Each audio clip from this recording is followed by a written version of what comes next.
Thank you very much, Board. It's been a very long time since I've been here. This is Deborah Taveras with StopTheCrime.net.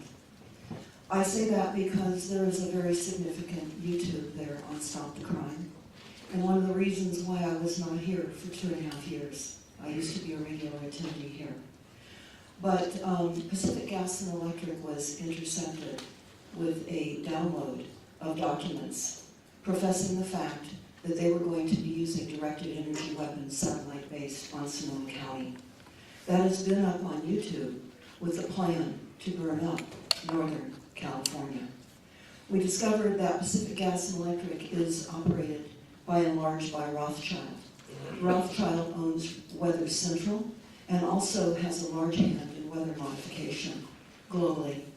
And I'm so sad to be here today because I have family members that lost homes. And I live in a county that I call home that is being literally overrun by a power that has not yet been discussed. And I'm horrified and sad to be here right now. Very sad. But the plan to burn up Northern California was real. It was your first early warning. And they were emails that were sent to other government officials that knew about this. And I would ask you, please, to watch the YouTube, listen to it, because the second plan of burning up Northern California hasn't yet happened, but it will.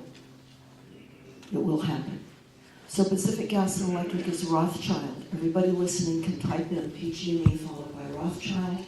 You can also type in Edison International in Southern California followed by Rothschild. You will in fact find out that Rothschild is behind all of the utilities nationwide. This is why our grid is not hardened up against an EMP, electromagnetic pulse. We are literally here as a country and a society, and here in Northern California and elsewhere, at the hands of something larger than what we realize. And I was quieted for 2.5 years. That's why I haven't been here. But I'm here now, and I'm just telling you this. You had an early warning, but you didn't pay heed. It was too outrageous and too outlandish to believe that it was real, but it was. Deborah Taveras, Stop the Crime. Thank you. Okay, Mr. Colangelo? This is Jamie Lee. I'm here with Deborah Taveras, and we're at the 575 Administration Boulevard, or Road, the administration building that's holding a meeting today. And here's Deborah Taveras, who's been attending the meeting all morning. And we want to get a little bit of what she's seen. It's been a pretty incredible morning. But before we start that, Deborah, why don't you hold up the newspaper from this morning of the Press Democrat and open it up there, just unfold it. And what they're showing here is that they found archaeological, historical native Pomo artifacts in the, I don't know if it's Coffee Park or Fountain Grove, but effectively this will become a historical site where they won't be allowed to rebuild based on Native American history. And so this is another way they're going to keep people from reoccupying the land. In Glen Ellen. Glen Ellen it is. And we expect to see more of these finds come out. So Deborah, what did you see today in being there for the first 3 hours of this full-on meeting that includes a bunch of media, Board of Supervisors, FEMA, and who else is here? Okay, so I'm here today because we received a media advisory of this meeting held in at the Sonoma County Board of Supervisors. And it says they invite community members to attend and provide input to guide post-fire recovery efforts at a workshop on infrastructure today, Tuesday, February the 27th, 2018. And there will be other local, state, and federal officials will be taking part as well. So they talk about the topics that will be discussed to include and prepare for a resilient city. It's all about resiliency, fire safety, utility infrastructure, and strengthening and improving our community warning programs. So I want to go over some of the things that I heard in this meeting. It's very diabolical. All the perpetrators of this event are here. They're building up from a planned disaster by the use of directed energy weapons, which you can hear that interview in full by Googling the plan to burn up Northern California. And of course, this is on your site, StopTheCrime.net. Yes, and I am, of course, Deborah Taveras, and I do run the website StopTheCrime.net, where you can find that plan to burn up Northern California as well. But the agenda here today by the perpetrators here in Northern California was to again discuss the community warning program, preparing for a more resilient county. Now, for many of you, I've reported on resilient cities. I would recommend that you go to the YouTube Kill Cities by Rothschild and Rockefeller to understand what resilient planning is all about in your town. This is happening here in Sonoma County, but it's an extension of UN Agenda 21 policies and all the policies in your cities to reduce greenhouse gas emissions. And they're talking about fire safety, utility infrastructure, impact on fire infrastructure, and a discussion. Now, I was able to speak for 2.5 minutes in the first session today, and I told them their first early warning sign was from the emails that Pacific Gas and Electric and PG&E sent 3 years ago, and that it had been out on the internet, and they didn't attend to this. There was no attention paid to this. It was too outlandish to have PG&E and Pacific Gas and Electric talk about the use of satellite lasers on Northern California. And specifically, they said Sebastopol, which is, of course, in Northern California. But there is a second plan on that discussion, the plan to burn up Northern California too, and I advise them that that has not yet happened, but it will. So I would urge everybody to listen to the entire 2-hour presentation. It covers 2 radio shows on the Jeff Rense Radio Network, of which I was affiliated with at the time. But today's meeting is diabolical. This is really like a deadly computer game going live. What do I mean by that? Well, they're talking about deploying cameras throughout this area. They say that it will take about 30 cameras, 20 to 30 cameras. They will have 150-mile range. They will have infrared so that you can observe in real time, 24 hours around the clock. And they say that it will be a hardened network, and it will be tied up and connected to Amazon in the cloud. And these cameras will be less expensive for Sonoma County, Napa, and Lake counties to deploy, which they said they need them because of fires and earthquakes. These are going to be up in the air, they're putting These are up? going to be, they say that 30 cameras that'll go 250 miles to 150 miles. 150 mile range to do what? Why are they Yeah, to be an early warning visual for fires? in real time on fires and or earthquakes, whatever type of destructive weaponized weather assault any of us get. These cameras will show them in real time. They say that the first responders will know in real time where to go. And they were talking about how there has been no training in the social science of disasters. And one city council member said that we need to have a monthly training session with all the public here, much like they had in San Francisco years ago with a drop, tuck, and cover. So they want to have a neighborhood watch. They want to have a neighborhood education where people are training on a monthly basis for the doom of the weaponized weather assaults on all of us. Which can also be used as see something, say something, Absolutely. turned around on us and spying on each other. Yeah, in fact, that is exactly what they're saying, Jamie. They're saying that this has got to go from top down into our neighborhoods. And that in Oakland, they conscripted about 20,000 people to report from the ground after all of the major events that Oakland went through. There has been FEMA here this morning. There has been, and the next session, which is going to start here shortly, is going to be all about making Sonoma County resilient. So again, I asked all of you to type in 100 resilient cities, and you'll find out who's behind that. It's Rockefeller. You will understand that this is for climate refugees.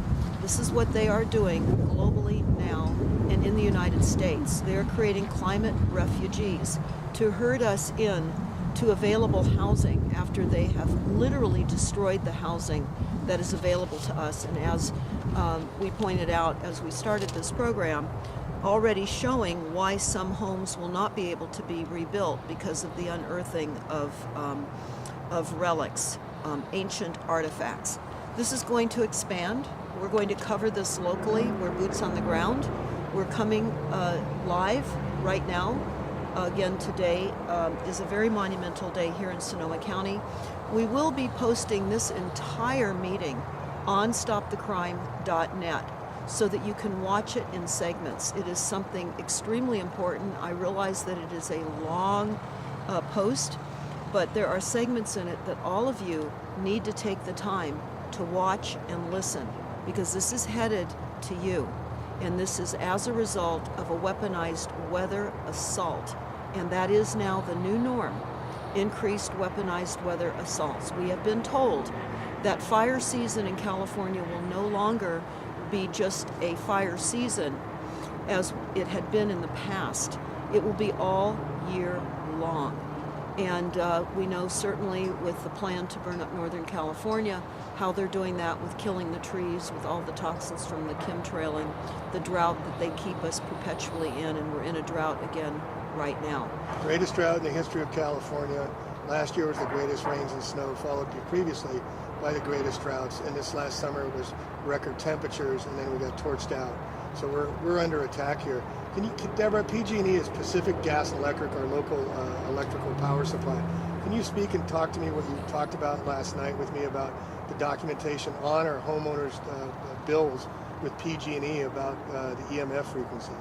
Yes, actually, I will be putting that up on stopthecrime.net, but the bill inserts in our monthly billing with Pacific Gas and Electric and also Southern California Edison.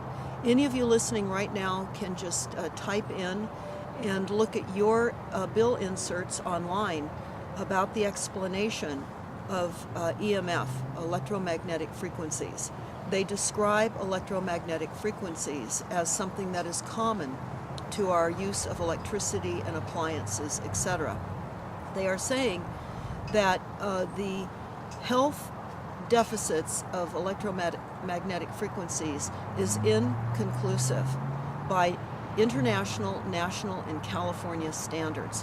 While they say there's no known health effects or problems from the electromagnetic frequencies, they then negate what they say by saying, but it is inconclusive, and consensus requires that they continue to review the subject. So what is happening in our bills is the admission from our electric companies and gas companies that they are saying that it in fact does cause health damage. So, and they're not sure as to what effect it's caused by or how much it's causing, so they must put the disclaimer in the documentation we get mailed every month, correct? And they do. And what they say is that if we're concerned about the amount of frequencies that we're receiving, if we have sensitivity, many people are EMF electric sensitives, they say that you can reduce your own frequencies in your homes by turning off your appliances, not using an electric razor, not using a hair blower, not using your flat screen television set, your cell phone, etc. Turning off your Wi-Fi, moving it away from your head, I think. Yes, moving it away from your head. In other words, they're making it our responsibility to reduce the increased frequencies that they're killing us with. And they've warned us so legally, like all the rest of the drug companies with all the syndromes, they say they've warned us, so it's caveat emptor, it's our responsibility to take charge of our own lives and what's happening to us. That's absolutely correct. So we will have this up on stopthecrime.net. It will be at the top of the homepage so that those of you who have not received this in your billing, you can see what they're saying to us in our bills. It's diabolical. This is, and there's other meetings like the 5G going in here, as we chronicled before. There's 4 meetings going on because there was a newspaper article about people protesting putting in the 5G, and now they're hosting 4 meetings as well. These are happening one on top of the other very, very, very quickly, as people are not allowed to move back in their homes yet, and there's benzene in the soil, so some of the escrows are being canceled as potential buyers and vulture capitalists are moving in. Well, Jamie, what is also very horrific is that at a water meeting that we attended just last week, they said that because of the 324 homes in a specific area in Fountain Grove, which is just above the Hilton Hotel that burned here in October of 2017 during the U.S.'s history most costly fire, and we're still with body counts now. We still don't know how many people were killed and or murdered as a result of this fire.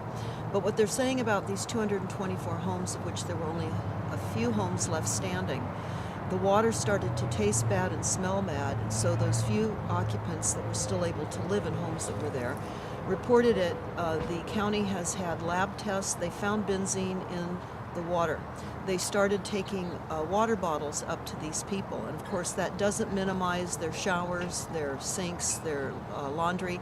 They were also told not to water their landscaping because the benzene, which is of course cancer causing and other kinds of ailments before you die of cancer, they said don't water your plants because it will seep down into the groundwater table. So there's still people living up in Fountain Grove, which we now call Fountain Grave, drinking and being exposed to benzene. But what they also said at this meeting was that the city would issue building permits for rebuilds in that specific benzene contaminated area, but they would not be issuing occupancy permits because the benzene and the infrastructure of the water system would have to be replaced, and they're still working at getting to the bottom of this contamination, of which they claim they don't understand what the bottom of the contamination is, just like they're saying they don't know what the reality of these fires are, and they still haven't weighed in on that. 4 months later, they still cannot tell us officially, with all their experts and forensics, fire forensics, and Captain or Chief Ken Pimlott of CAL FIRE, I called him out directly. Shame on him for not being able to even give us an idea of how over 60 fires started in the middle of the night and started out of nowhere when no storms were forecast. So I wanted to kind of finish this on a positive note. I went to a wonderful meeting that you put together last week, a health symposium, Deborah, and it was so wonderful to see the activists combined with health practitioners.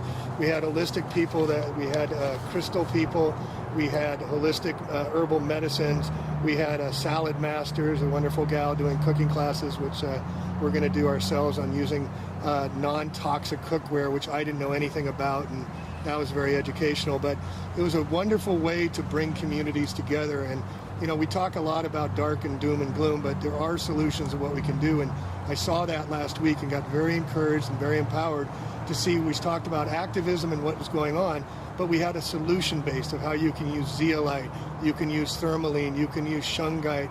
I just went down after the talk and got some shungite for my son and for myself, and crystals for energy healing as well. And preventing the assaults of electromagnetic frequencies on our homes and to our bodies. Crystals are extremely important. We'll be talking more about that as we move through more solutions coming soon, and specifically telling all of you where you can get crystals, because we've made contact with an international exporter of crystals who has opportunity to go into South America to the crystal mines, and he's extremely well known, and he's boxing up crystals and telling people how to position them in their homes and around their property, which does reduce the psychotronic weapon assaults onto our properties. He explained how crystals were our advantage in World War II as quartz in radios, Yeah. and that was very, very interesting. And of course, many people are unaware of the importance of crystals. So we really want to underscore the importance of crystals as we find our environment being further layered with frequencies that are happening. What we're also noticing is that the Verizon assault with putting in these additional frequencies throughout our communities is happening throughout the county. In fact, you will find that generally these types of agendas start going through the country. When we first discovered the deployment of the smart meters, it was not just here in Northern California or Southern California. We just happened to notice it when it was already 75% deployed upon us with smart meters.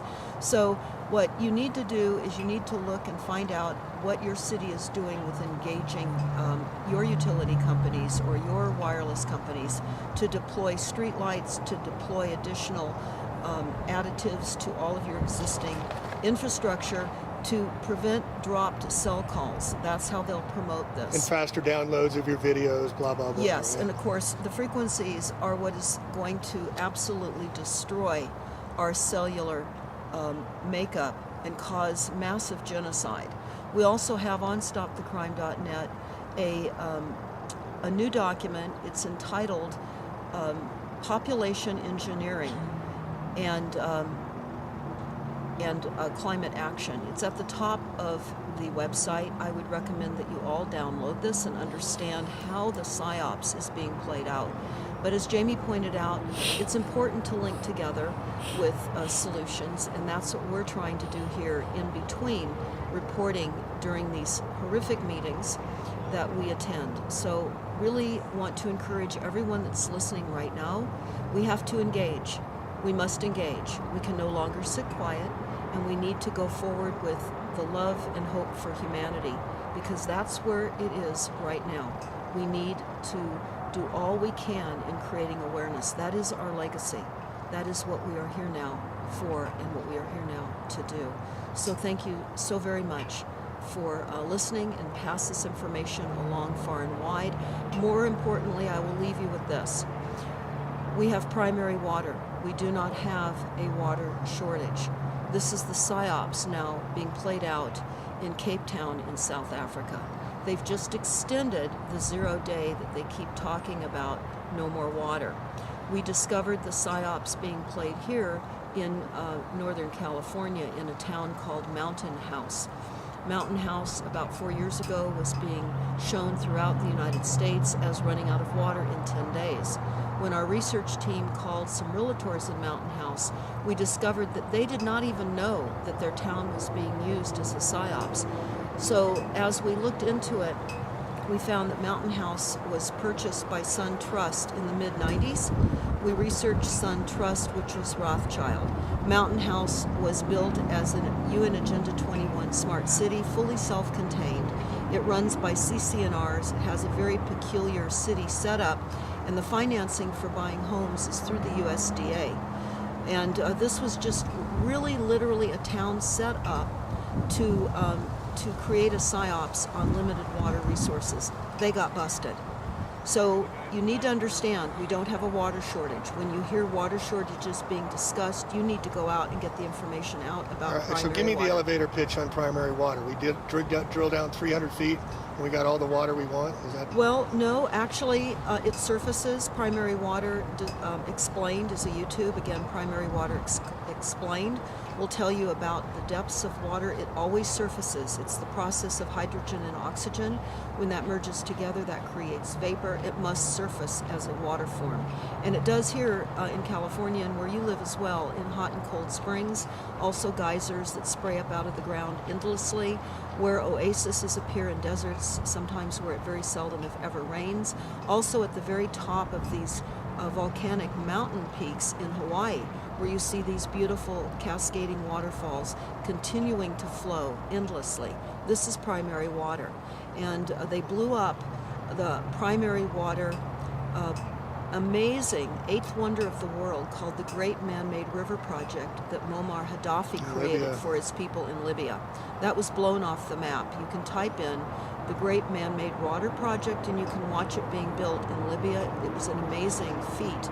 And the Libyan people were given 75% of their water for free. Now keep in mind, this is pure, clean drinking water. We've only been taught about the secondary water cycle, which is rain and snowmelt. Rain and snowmelt is actually the process of the evaporation of primary water. So all of you need to know, we are floating on water. We are the water planet. And oftentimes we don't need to access it deeply, and sometimes we do. So again, Primary Water Explained is a good illustration on how you access water. So creating these false scarcities, we can make a scarce city, and we can control prices just like we do with the oil, now switching to batteries when we've had free energy for over 100 years with Tesla. And what I understand with the attacks on Libya, Gaddafi, there's a wonderful Muammar Gaddafi's manifesto. He had those people living in pleasure. They had free water, they Free had homes, free education. free education, and it was a model for the future, and that's why they took him out. And he was just getting ready to back the dinar with gold. He wanted out of the Rothschild network. Just And like Lincoln was going to back the greenback and Kennedy was going to switch to the dollar, they will not allow that to happen. And to segue into Bitcoin, they're allowing that to happen, so they want it to happen. It's not just rogue bunch of guys putting it out. They're going to a cryptocurrency and getting rid of the dollar bills, and then soon we'll have tattoos with our old datas on us and the rest of this. And the next segment, we're going to get into wetware. Yes, and I would urge all of you to go to primarywater.org. Share this site far and wide. Our children are getting very depressed, and I just was hearing this morning on the radio, Jamie, that they want 12-year-olds now to take a survey because they're seeing depression in children, and they want to start Medicate them. medicating them and having them go to seek psychiatric intervention. And of course, why not? Our children are being taught that there's just too many people using too much stuff, and that's not true. And we need to do all we can to raise our children up with the idea that the scarcity is not real. It's an entire psyops, building new markets up on top of false scientific realities. So we can do anything that's positive. It's to share the good news of water. Plentiful, pure, clean, fresh drinking water. So we're going to be going back into this meeting shortly, and we'll have more to share as we roll into the afternoon here in what's left of Northern California. And I just wanted to add another thing with the water is grow your own food, folks. Teach your children how seeds work and where things come from. Get them as self-sufficient and as self-reliant, because as they're cutting down, we're going to have the market collapse. And when the market collapses, there's going to be a lot of poverty going on. They're already cutting 30% off mental health. They're kicking out the homeless again, cutting funding for everything. And this is while the Wall Street markets are doing extremely record highs.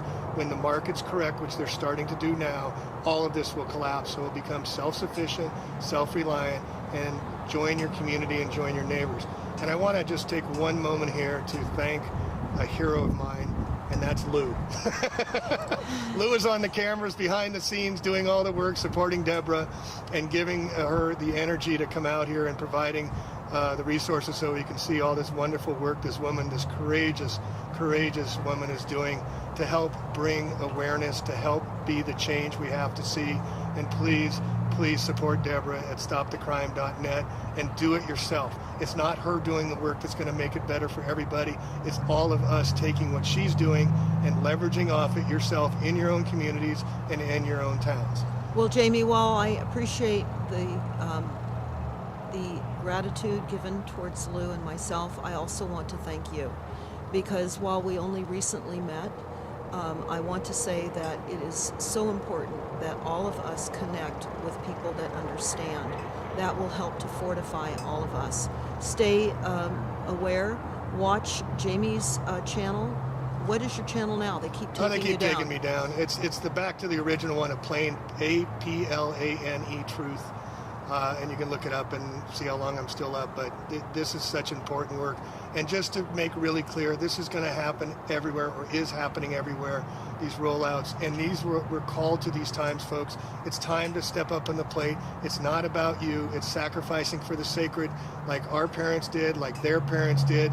And we're going to be the change we have to see. But it's not going to be the end result. We have to start making the change. And thank you, Deborah, for everything you're doing. Thank you so much. And thank you, Lou. Thank you, Jamie. Catch you next time. Hi, Deborah Taveras. I certainly do remind you that PG&E is currently under criminal probation.